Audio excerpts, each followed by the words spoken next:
জানো না গো তোমার প্রাণের ওই সুরের কাছে আমার গানের বাণী আহত পাখির মতো লুটায়ে আছে।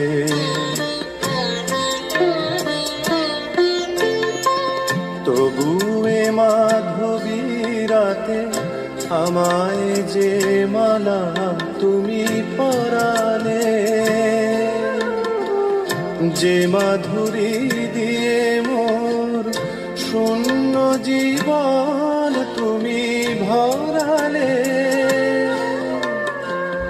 তারা এদিনটাটুকু দেখে না আমার, বলে তুমি তো আমায় ভালোবেসেছ শুধু আমার।